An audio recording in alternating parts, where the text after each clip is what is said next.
Eu acho que é importante a gente entender um pouco antes o que esse texto realmente está propondo, o que ele está falando e o que ele muda, né? E para quem ele muda. Eu acho que isso é bastante... Esse desenho pode nos ajudar bem a entender essa análise que o Pedro fez. Então, eu te convido a começar por aí, me ajudando aqui a entender do que a gente está tratando exatamente, do que é essa PEC.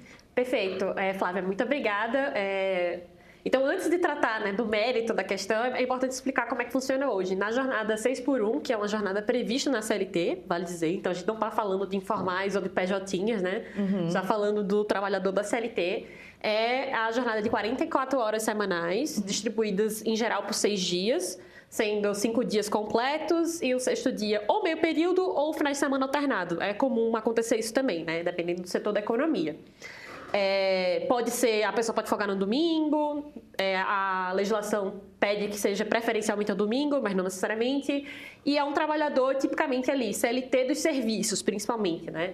Então, pensa no shopping, em coisas que estão abertas, né? Farmácia, supermercado, construção civil, coisas que estão ali funcionando quase que todo dia da semana, né? Para quem está em casa conseguir visualizar que tipo de trabalhador é esse. É um trabalhador com o qual a gente tem contato o tempo inteiro.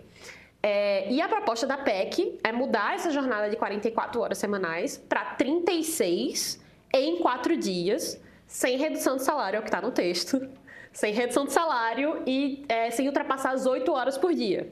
Se você for bom de matemática ou não, 4 vezes 8 dá 32, então o texto da PEC já tem um pequeno enganchamento aí nas contas que seria impraticável, né, fazer as 8 horas por dia e bater os 4 dias, né? Teria que ou aumentar a quantidade de dias, de horas por dia, para encaixar nos 4 dias da proposta pela PEC, ou então ter um meio período ali no 5º dia. Então, esse é o texto da PEC. Prosseguindo agora com a análise, eu partilho da preocupação do Pedro em que sentido? Eu acho que está faltando um debate baseado em evidências em que sentido?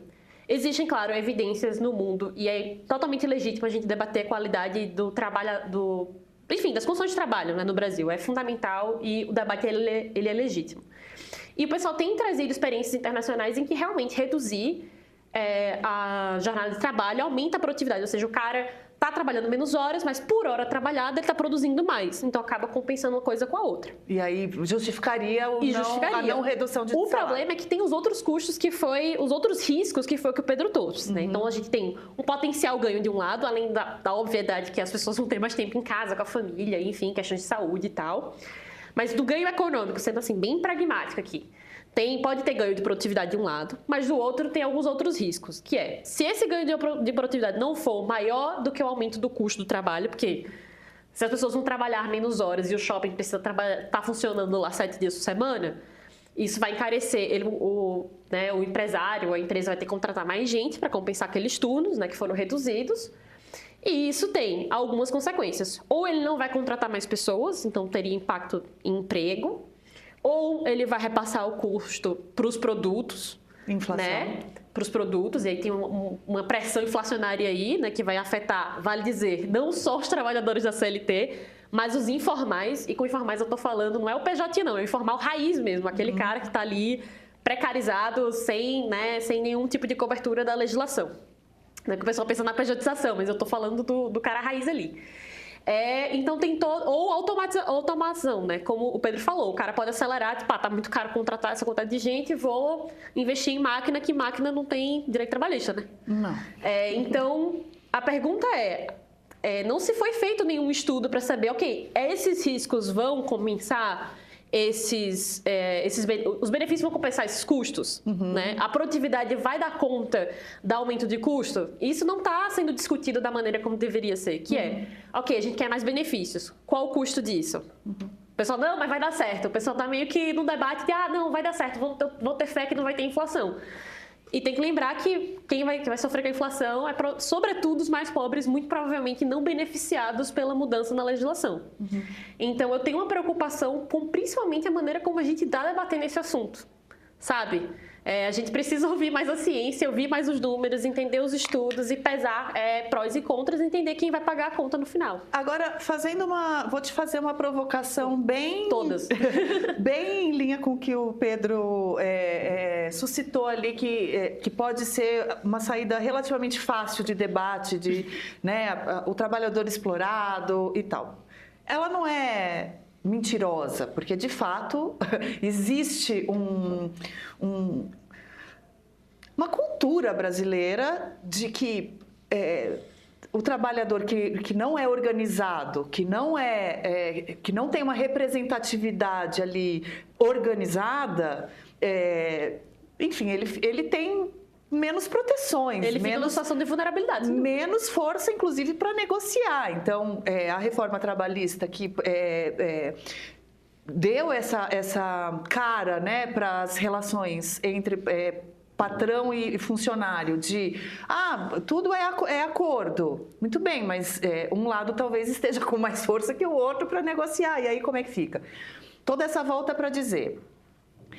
Pelo que você descreveu, não seria o caso, então, de um pacto social maior, de visão de mundo,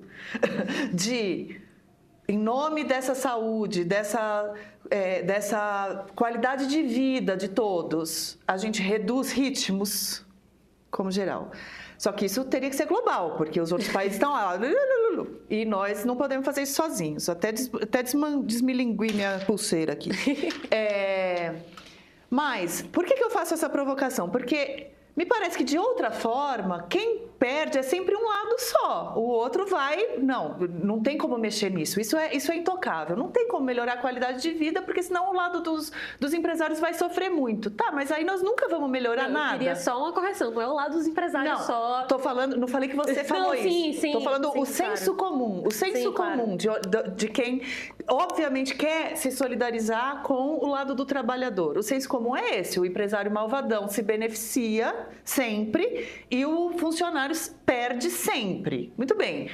Existe alguma forma de consenso em que o funcionário não vai perder sempre, sem o empresário ceder em alguma coisa? É isso que eu quero chegar. Perfeito.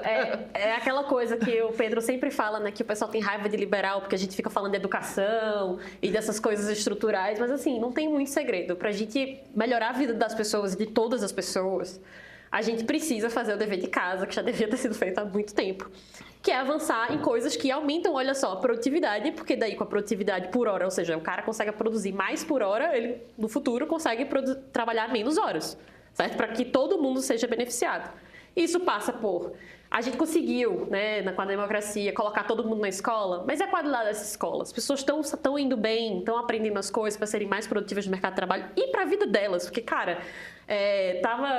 Não é muito fugir do assunto, na real, né? Teve uma polêmica no Enem, que teve uma questão de matemática, que as pessoas ficaram falando que a questão estava incompleta, ela estava errada. Uhum. Não é uma questão... Aquela questão não é uma questão que era para ser considerada uma questão difícil no Enem. Mas muita gente no Twitter, que é uma rede super nichada, estava ali super confuso com interpretação de texto numa questão de matemática, sabe?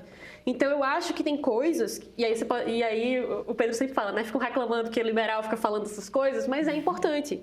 Eu não estou dizendo que não é para ser discutido a melhoria dos trabalhadores hoje. É uma discussão totalmente legítima. A gente só precisa ter claro, né, em números, ao longo dessa discussão da PEC, ao longo das próximas semanas, quais vão ser os benefícios, né? Quais são os benefícios, o tamanho dos benefícios, o tamanho do custo, quem vai pagar o custo, que não é só o empresário. O empresário vai passar a conta no produto, ou em desemprego, ou de alguma forma, e quem vai arcar com esse custo. Isso precisa estar na mesa, entendeu?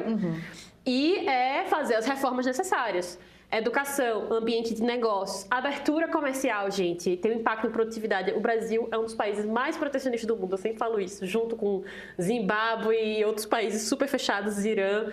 Então, assim, tudo isso tem impacto em produtividade e a gente poderia estar tendo pessoas que produzem mais em menos tempo e melhor se a gente tivesse tendo as conversas difíceis sobre reformas estruturais. Mas a tendência que a gente tem no Brasil é de ficar, às vezes, muito preso num debate imediato, que muitas vezes é importante, não estou dizendo que não é, mas sem fazer o dever de casa de longo prazo. Agora, a gente está falando de um setor que é principalmente de comércio e serviços. Sim, essencialmente. Que tem um pedaço que se automatiza mesmo. Então, por exemplo, o Pedro usou um exemplo que para mim está muito Call center, concreto, que é o call center e o caixa de supermercado.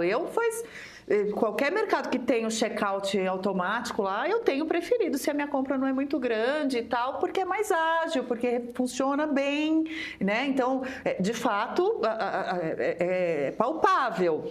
Mas não é todo o setor que é claro. necessariamente automatizável. E aí, a gente, mesmo assim, não pode chegar numa equação de uma jornada de trabalho menos extenuante para pessoas que estão ali, por exemplo, um garçom. Pensando no garçom ou num hotel, né? Ou shopping, que é um trabalho ou num shopping, duríssimo. né? Que são trabalhos também muito próximos da gente, como você falou, né? Pessoas que estão muito próximas, que nos cercam. E que a gente vê, as pessoas estão... E não é também, ao mesmo tempo, um grande empresário que tem como simplesmente demitir necessariamente, né? Demitir todo mundo, enfim...